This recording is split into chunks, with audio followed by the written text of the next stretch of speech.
Bonjour Bandeko, encore une fois, bienvenue na chaîne Bolingaka, Bosepelaka nango ya Chronique du Net TV.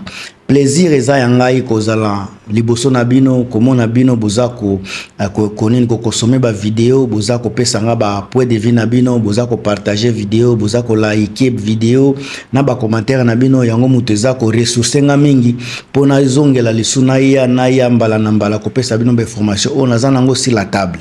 Encore une fois mwana ya mama Marie Antoinette Makaya bozali liboso na bino leki ya François Mboukou Kassa président FMK leki ya papa Denis Mpongo bato ebele bozo zelanga tonto Crispé Kayembe. Encore une fois merci na ba confort na ba réconfort na bino ba communauté internationale bazako lobela ligne rouge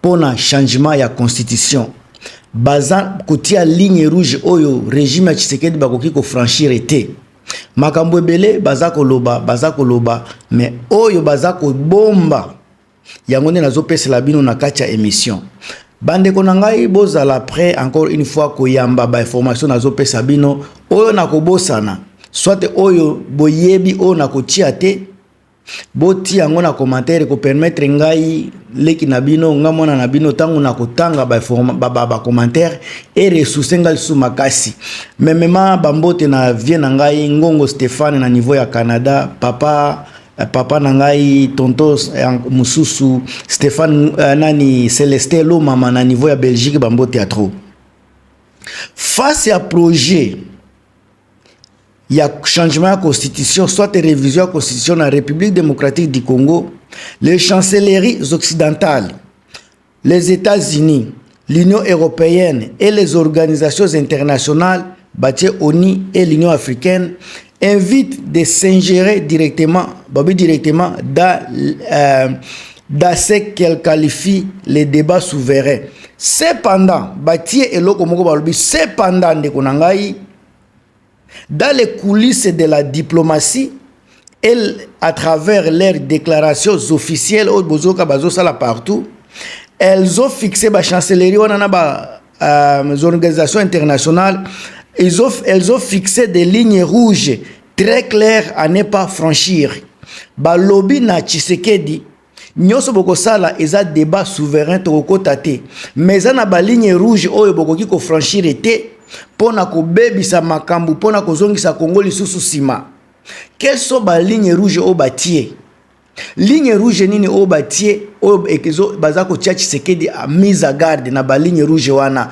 Bande konangai nazako pesa na bino na kati ya émission nazo pesa bino ba ligne rouge nyoso na kati ya émission elo na kusenga na bino botiaka ba commentaire botia ba point de vue na bino mafuta mazeze sika uzali na pesi mbo théâtre bande konanga de Canada États-Unis Congo mobimba Lubumbashi Kisangani babunya bozola na ngai bande konanga ya Europe partout en tout cas na pesi bino bambo théâtre balobeli likambo liboso balobi contournement de la limitation des mandats présidentiels wana eza ligne rouge oyo Tshisekedi akoki jamais ko changer eza ligne rouge pour la communauté internationale balobi le contournement de la limitation des mandats présidentiels c'est la ligne rouge absolue. L'article 220 de l'actuelle constitution congolaise interdit formellement de modifier le nombre et la durée des mandats du président de la République. C'est déjà limité à 2. Piège de la nouvelle République. Yango bozomona Tshisekedi bazako salela. Piège de la nouvelle République. La communauté internationale refuse les scénarios de changement complet de la Constitution qui remettrait le compteur à zéro, le passage à une 4e République, permettant ainsi à Félix Tshisekedi de se représenter à 2028 pour les partenaires de la RDC. Le respect des règles du jeu initial est le seul garant d'une alternance démocratique et pacifique. Balobi le recours à la répression et au verrouillage de l'espace civique. Et loko mususu wana très capital bauti kolobela ndeko nangai oyo za kolanda ngai nayebi ke ba congolais ebele bakoma na tendance ya kolinga baloba eloko bango balingi balinga kate balobela bango ba vérité oyo bakozala na difficulté ya ko concevoir ayo za place ba vérité ndeko nangai awa eza place ya vérité. Soki omoni ki ba vérité ko sepela nangote olia ko finga, olia ko benga ko banda ko menacer, ba chaîne eza ebele o ba koloba lukuta, ba ko pesa bino ba nini ba information selon ndenge bolingi. Awa nazoloba nazo pesa ba information o bino boyebite, makambo ebele o boko sepela nangote yango ne naza ko pesa parce que la vérité est que il faut congolais nyoso ayeba makambo zoleka na mboka.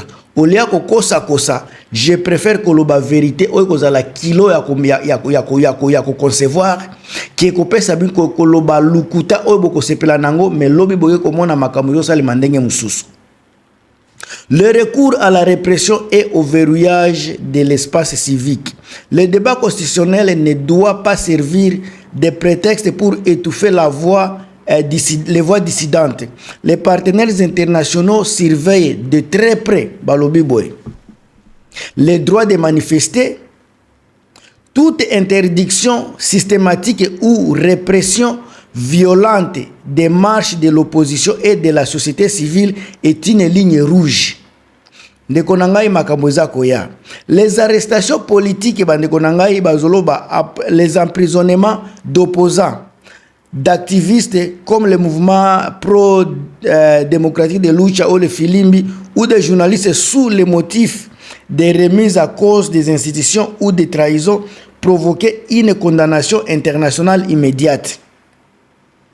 L'absence de consensus et passage à force unilatérale. Une constitution est perçue par la communauté internationale comme un pacte républicain. La ligne rouge ici est l'unilatéralisme. Si un parti au pouvoir utilise sa seule majorité parlementaire ou organise un référendum jugé opaque et précipité sans inclure les forces politiques de l'opposition et les forces morales, notamment l'Église catholique via la Senko et l'Église protestante via l'ECC, le processus sera jugé illégitime à l'international. Yangonde bozomona baza koswanisa batu ya Senko.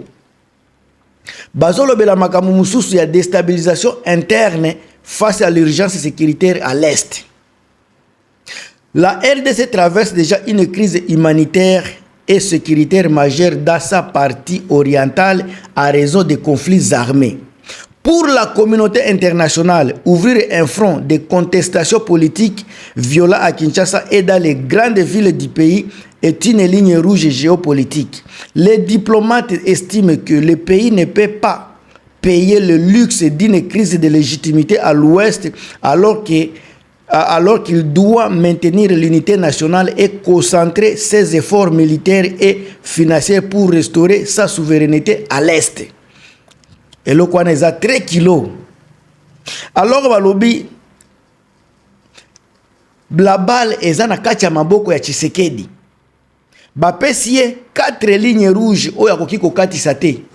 Ya liboso encore une fois bazolo bela contournement ya limitation ya ba mandat. Ce qui a changé mais 220 bango bazolingate a changé a touché même 220. Ezaka ka mandat mi balé non renouvelable. Soukawana. Yami balé balobeli recours à la répression et verrouillage de l'espace civique. Est-ce que bazolo bela makambo ba manifestation, ba arrestation tozo mona chaque jour Tshisekedi azako sala. Yami satu balobeli absence ya consensus et le passage à force unilatérale. Otozo mona ba unitarisme azolinga ko organiser ba référendum ya nini ya majorité populaire na ye oyo ba ebi déjà risqué koleka sans problème. Alors bazoloba il faut société civile comme Senko bazala parmi batu bakosala référendum wana avec batu ya ECC bazala pe parmi batu bako participer parce que ba ebi ki avec parlement yango moko bakolekisa ngo parce que Tshisekedi asi asomba parlement asomba sénat. Alors baza ko exiger batu ya Senko na église protestante bazala na kati ya makambo yango soki bazate processus na bango ya référendum kozala jugé illégitime à l'international. Alors il y a souka balobi kaka déstabilisation interne face à l'urgence sécuritaire à l'est. Olia kotia babul makelele belé oyo batu baza kukufa na Congo baza kufa belé na est. Pendant que baza kotia makelele balobi a utiliser asala abongisa armée po bakende kozongisa kimia bazongisa nini souveraineté mobimba na Congo bakende kozongisa Kivu ba parti oyo eza pris par ba M23 na mboka na ye azongisa ngo olia kutia makelele ya ba référendum. Makambo toza koloba chaque jour yango mutu pe communauté internationale baza koloba. Na ebite soki communauté internationale ngo bayoka kanano ba biso ebele et puis ba kozwa conclusion ou be bazala kana makambo na bango. Parce qu'à un moment donné, bozomona tozoloba makambo moko, toza munoko moko. Communauté internationale baza ko na makambo na bango, basango ba na makambo na bango, SSC ba na makambo na bango, opposition armée non armée bango pe bazo na makambo na bango. Vous sentez que harmonie eza autour ya non changement de constitution. Mais minorité baza na pouvoir. Moins ya 1000 personnes baza ko imposer batu ba changer constitution.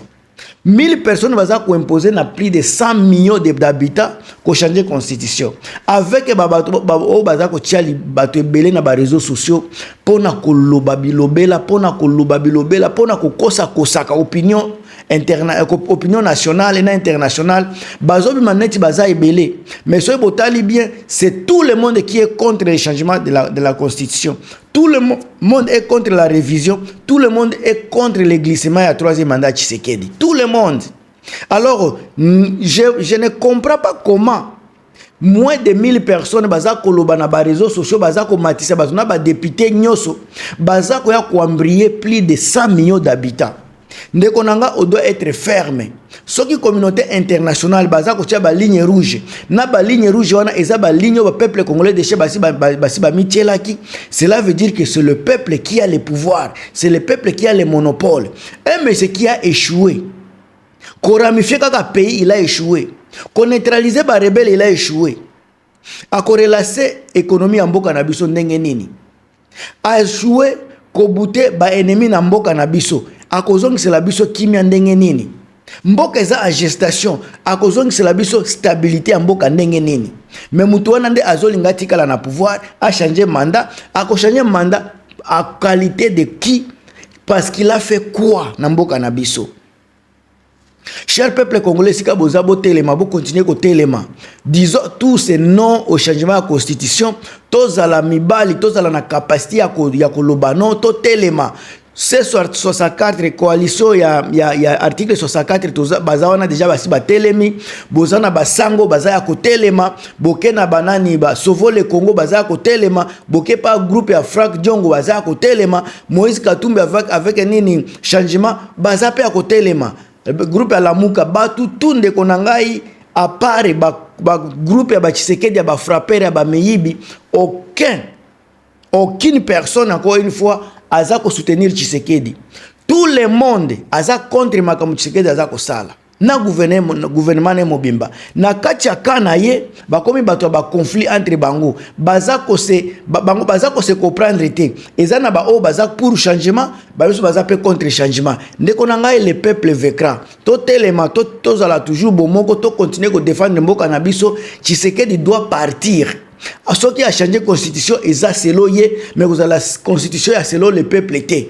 Bisoto telema. Ce qui a changé, à ce moment que nanga ya kotika la constitution akala, et que la deux pays avec des constitutions. Makambwana bandeko nangai bola mukabo fungola miso. Toujours na kacha banalize kitoko. O azane lo akobakisa na kacha commentaire kozanga te ko bosa na pete ko tia ba commentaire na bino baba nini ba commentaire ba point de vue na bino botia ba partage botia ba j'aime to kende liboso vraiment ba émission il faut kende liboso il faut eyokana. Peuple congolais, nous devons parler. Il faut tout tomber la mboka na biso, il faut tout loba. Mboka mobimbi, il faut ba yeba que non peuple congolais aza contre makambo ya Tshisekedi, contre changement de constitution, contre glissement. Ngam tu nabino Gilmas. Ce que vous en eloko ko bakisa vraiment beau bakisa na kacha commentaire. On se revoit na kacha émission mususu comme d'habitude et à plus.